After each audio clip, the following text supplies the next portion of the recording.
الحمد لله نحمده ونستعينه ونستغفره ونؤمن به ونتوكل عليه ونعوذ بالله من شرور أنفسنا ومن سيئات أعمالنا من يهده الله فلا مضل له ومن يضلله فلا هادي له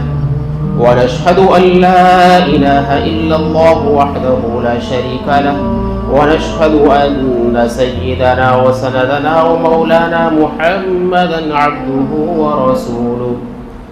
أرسله بالحق بشيرا ونذيرا وداعيا إلى الله بإذنه وسراجا منيرا وصلى الله عليه وعلى آله وأصحابه وبارك وسلم تسليما كثيرا كثيرا أما بعد فأعوذ بالله من الشيطان الرجيم بسم الله الرحمن الرحيم وقضى ربك ألا تعبدوا إلا إياه وبالوالدين إحسانا إما يبلغن عندك الكبر أحدهما أو كلاهما فلا تقل لهما أف ولا تنهرهما وقل لهما قولا كريما واخفض لهما جناح الذل من الرحمة وقل رب ارحمهما كما ربياني صغيرا قال النبي صلى الله عليه وسلم رضا الرب في رضا الوالد وسخط الرب في سخط الوالد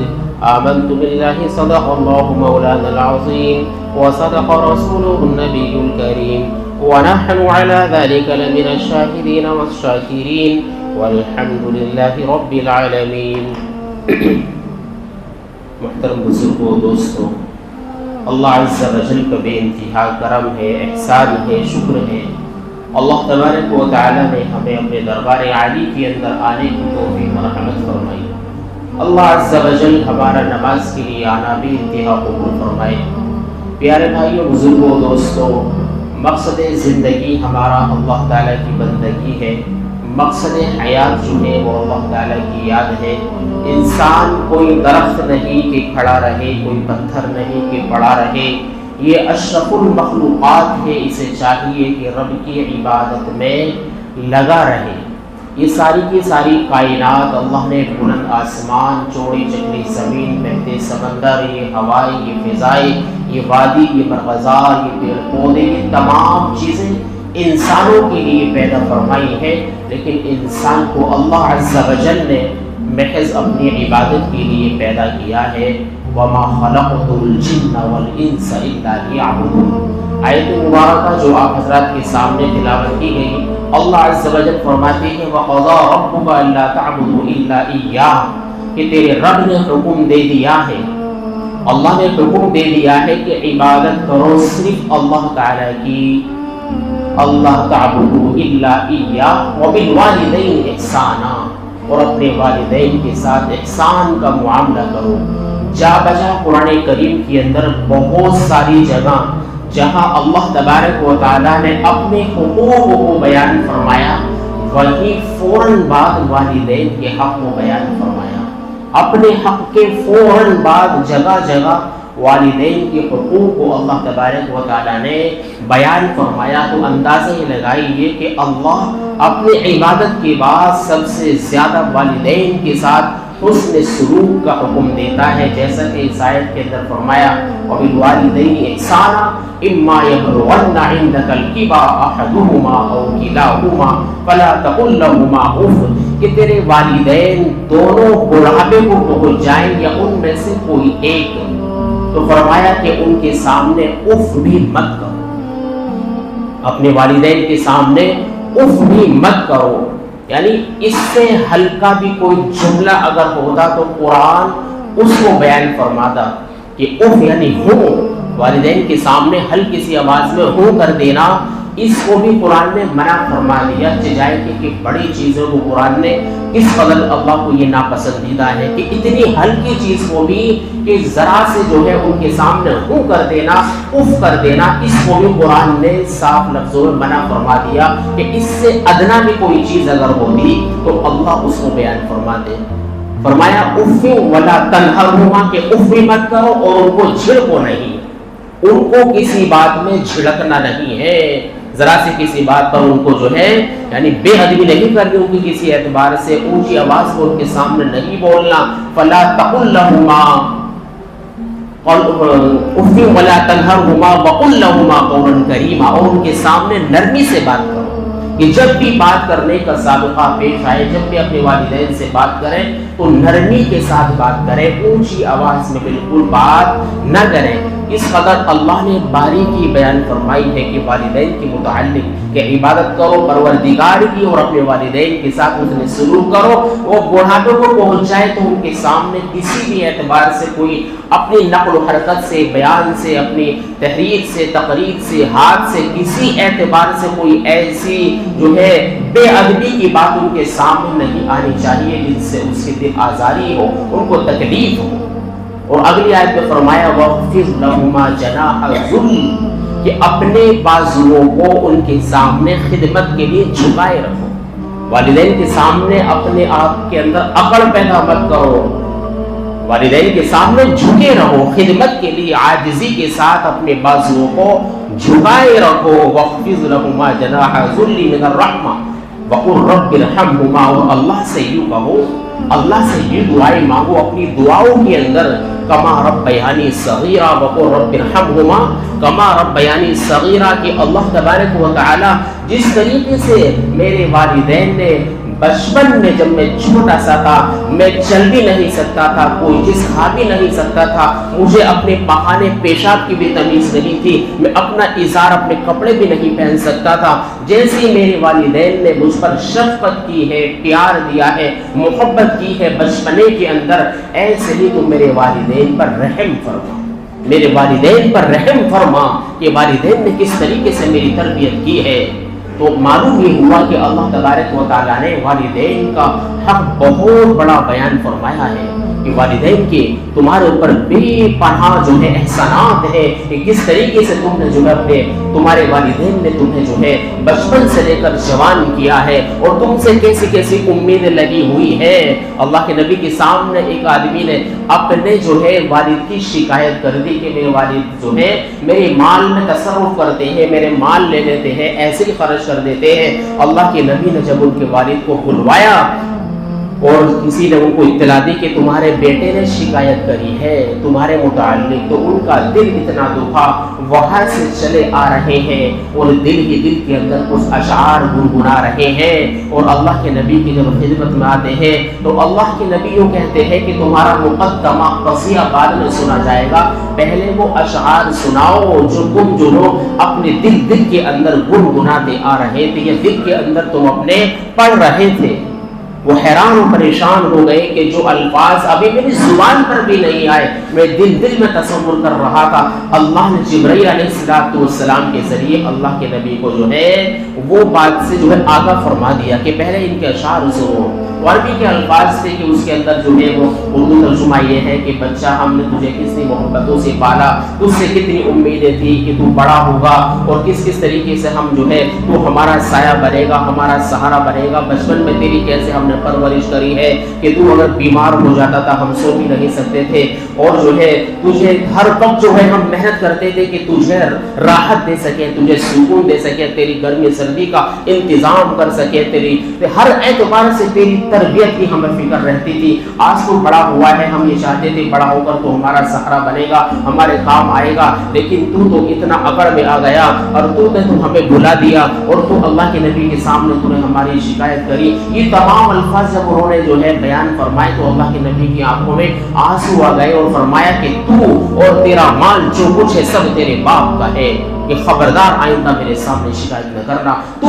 اور تیرا مال جو کچھ ہے وہ سب تیرے باپ کا ہے۔ تو ظاہر ہے کہ والدین کا حق بہت بڑا ہے۔ ایک صحابی نے اللہ کے نبی سے معلوم کیا کہ میرے حسن سلوک کا سب سے زیادہ مستحق کون ہے، میں کس کے ساتھ سب سے زیادہ احسان کا معاملہ کروں، سب سے زیادہ خیر کا معاملہ کروں، کس کے ساتھ؟ اللہ کے نبی نے فرمایا کہ اپنی ماں کے ساتھ خیر کا معاملہ کرو، انہوں نے دوبارہ بیان فرمایا کہ اس کے بعد میں کس کے ساتھ خیر کا معاملہ کروں، احسان کا معاملہ کروں، دوبارہ فرمایا کہ اپنی ماں کے ساتھ، تیسری مرتبہ پھر پوچھا کہ اس کے بعد میں کس کے ساتھ خیر کا معاملہ کروں، حسن سلوک کا معاملہ کروں، فرمایا اپنی ماں کے ساتھ۔ چوتھی مرتبہ میں اللہ کے نبی نے باپ کو فرمایا ثم ابوک، پھر اپنے والد کے ساتھ، کہ ماں کے حقوق کو اللہ کے نبی نے 3 مرتبہ ارشاد فرمایا، کیونکہ ماں نے بڑی محنت سے بڑی تکلیفیں اٹھا کر تمہیں پیدا کیا ہے، 9 ماہ تمہیں اپنے حمل کے اندر رکھا، تکلیفیں اٹھائی ہیں، وہ زمانہ بڑی تکلیفوں کا زمانہ گزرتا ہے، پھر تمہیں جو ہے تمہاری جو ولادت ہوئی ہے بڑی تکلیف کے ساتھ تمہاری ڈلیوری ہوئی ہے، کتنی پریشانی زندگی اور موت کے بیچ میں تھی، وہ تمہیں پیدا کیا ہے، اس کے بعد 2 سال تک تمہیں دودھ پلایا ہے، تو 3 حقوق اس لیے بیان فرمائے کہ تمہارے والدین کے، تمہاری ماں کا تم پر زیادہ حق ہے۔ 3 مرتبہ اللہ کے نبی نے ماں کے حق کو بیان فرمایا، تو معلوم یہ ہوا کہ اللہ کے نبی کی احادیث مبارکہ سے اور قرآن کریم کی مختلف آیات سے والدین کے بے پناہ حقوق جو ہے واضح ہوتے ہیں، تو ہمیں چاہیے ہر اعتبار سے والدین کی اطاعت و فرمانبرداری کریں۔ والدین کی خدمت کا موقع جس بچے کو مل گیا اس کے لیے سعادت کی بات ہے، خیر کی بات ہے کہ اس کے حصے میں والدین کی خدمت آئی ہے۔ میرے بھائی بزرگوں دوستو، ایک واقعہ لکھا ہے کتابوں کے اندر کہ ایک آدمی کے 3 بچے تھے، تو والد نے جب وراثت تقسیم کری تو ایک بچے نے یہ کہا کہ مجھے کچھ نہیں چاہیے، ان 2 کو دے دیجیے، میں تو فقط والد صاحب کی اپنے والد کی خدمت کیا کروں گا، مجھے تو یہ بہت بڑی سعادت کی بات ہے۔ وہ دنوں بعد جو ہے والد کا انتقال ہو جاتا ہے، وہ ہمیشہ خدمت ان کی کیا کرتے تھے، اور جب وہ انتقال ہو جاتا ہے تو ظاہر سی بات ہے اس کو معاشی اعتبار سے، روزی روٹی کے اعتبار سے، کیونکہ ان کا سارا فوکس والدین کی خدمت کی طرف تھا، والد صاحب کی خدمت کیا کرتے تھے، دوسرے 2 بھائیوں پر وراثت اور جائیدادیں بہت ساری آ گئی تھی، تو یہ تھوڑی سی تنگی کا شکار ہوئے۔ تو ایک مرتبہ جو ہے کہ خواب کے اندر کسی نے کہا کہ فلاں چٹان کے نیچے 100 دینار رکھے ہوئے ہیں، جا کر کے لے لو۔ انہوں نے کہا کہ ان میں برکت ہوگی یا نہیں ہوگی، کہ یہ بات مت پوچھو، بس جا کر کے ان 100 دینار کو اٹھا کر لے آؤ، کہ پہلے یہ بتائیے برکت کے ہے یا بے برکتی کے، کہ برکت ان میں نہیں ہے، بے برکت مجھے نہیں چاہیے۔ بیوی سے اپنے خواب کا تذکرہ کیا، کہنے لگی کہ ہم اتنے پریشانی میں اندر چل رہے ہیں، جا کر کے لے آؤں گا، کہ نہیں جس برکت رہی تو مجھے نہیں چاہیے۔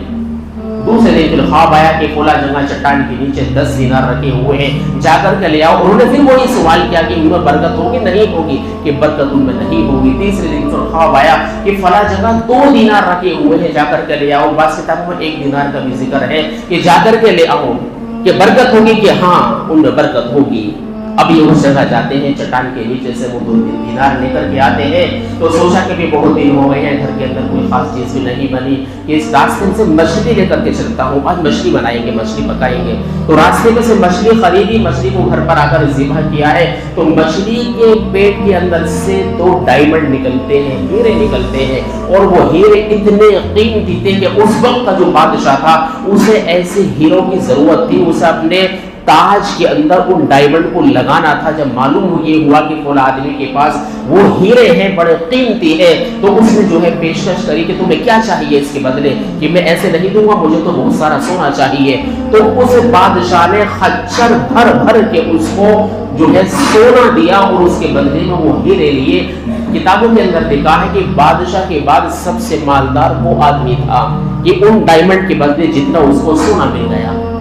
تو والدین کی خدمت کی برکت سے جو ہے اس کو کتنی بڑی ہے کہ اپنے 2 بھائیوں سے بہت آگے نکل گیا، بادشاہ وقت کے بعد سب سے بڑا وہ آدمی تھا۔ تو والدین کی خدمت کو ہم سعادت سمجھے۔ پیر صاحب نے واقعہ لکھا کتاب کے اندر، تھوڑا تفصیلی واقعہ ہے، ہو سکتا ہے انشاءاللہ مکمل ہو جائے، کہ لاہور کے اندر 2 والدین رہتے تھے، اللہ نے ان کو ایک اولاد تھی، اولاد بڑی ہونہار تھی، بیٹا بڑا ہونہار تھا، پڑھائی کے اندر پڑھتا چلا گیا، پڑھتا چلا گیا، ہمیشہ اول پوزیشن لایا کرتا تھا، اور ظاہر سی بات ہے جب اس طریقے سے امتیازی حیثیت اس کو حاصل ہوتی تھی تو ہر جگہ اس کا نام بہت جلدی آ جایا کرتا تھا۔ پڑھتے لکھتے لکھتے بہت بڑا ایسٹیو بن گیا، کسی وباگ کا بہت بڑا ادھیکاری بن گیا، تو اس کو جو ہے جاب بھی مل جاتی ہے، اور اس کو رہنے کے لیے پہلے وہ دیہات میں رہتے تھے، انہیں جو ہے شہر کے اندر فلیٹ مل جاتا ہے، کوٹھی بنگلہ مل جاتا ہے، کچھ دن کے بعد شادی کا نمبر آتا ہے تو والدین نے اس کی جو ہے خواہش معلوم کری، ایک نیک لڑکی سے اس کی شادی کر دی۔ لیکن جب اس کا نکاح ہو گیا اور وہ دیہات والے گھر کے اندر اپنے والدین کے ساتھ رہتے تھے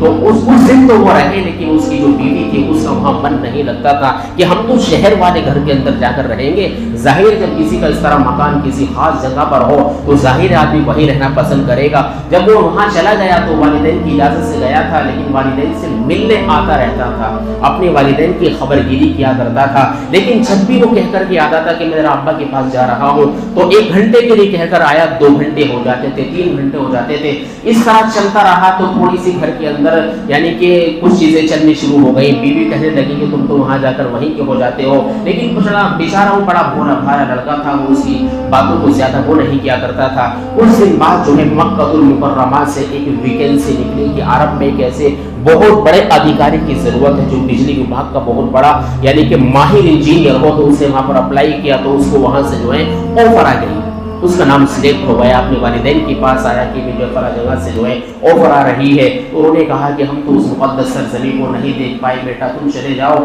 اور ہمارے لیے دعائیں کرتے رہنا، ہمیں یاد کرتے رہنا۔ یہ اپنے بچوں کے ساتھ فوراً مکہ المکرمہ چلا جاتا ہے۔ وہاں جانے کے بعد وہ زندگی کے اندر ایسا منہمک ہوتا ہے کہ اسے دوبارہ جو ہے گھر آنے کی جلدی سے فرصت نہیں ملی۔ 13 سال ہو گئے اس نے 13 حج کیے، ہر سال وہ حج کیا کرتا تھا، لیکن حج کرنے کے بعد اسے کہیں غیب سے کوئی ندا آتی تھی، کوئی خواب آتا تھا، کوئی یہ کہتا تھا تیرا حج قبول نہیں ہوا۔ جب 13واں حج کرنے کے بعد اسے یہی خواب آیا، یہی ندا آئی تو وہ رو رہا تھا۔ کسی اللہ والے نے دیکھا کیا بات ہے تم کیسے پریشان ہو؟ تو وہ کہنے لگا کہ میں نے 13 حج کیے ہیں، ہر سال مجھے حج کے بعد یہ پیغام آتا ہے تیرا حج قبول نہیں ہے۔ وہ کوئی درویش قسم کے آدمی تھے کہ تمہاری زندگی کیا حالات ہیں۔ جب تفصیل معلوم کری کہ میرے والدین ہیں، ان کی خدمت کرنے والا کوئی نہیں ہے، کہ یہی تم سے گناہ ہو رہا ہے کہ ان کی خبر گیری کرنے والا کون ہے، تم فوراً جائیے اور اپنے گھر جائیے، والدین کی خبر گیری کیجیے۔ اس بار وہ بہت زیادہ سیریس ہو گیا، بچوں نے کافی اس کو روکنا چاہا لیکن وہ نہیں رکا، فوراً فلائٹ سے وہ جو ہے اپنا لاہور آ جاتا ہے۔ اب 13 سال بعد وہ لاہور آ رہا ہے، حالات بدل جاتے ہیں، ایک 10 سال کے بچے سے ملاقات ہوتی ہے، اپنے گھر جا رہا ہے، وہ پیدل جا رہا ہے کہ فلاں نام کے 2 بوڑھے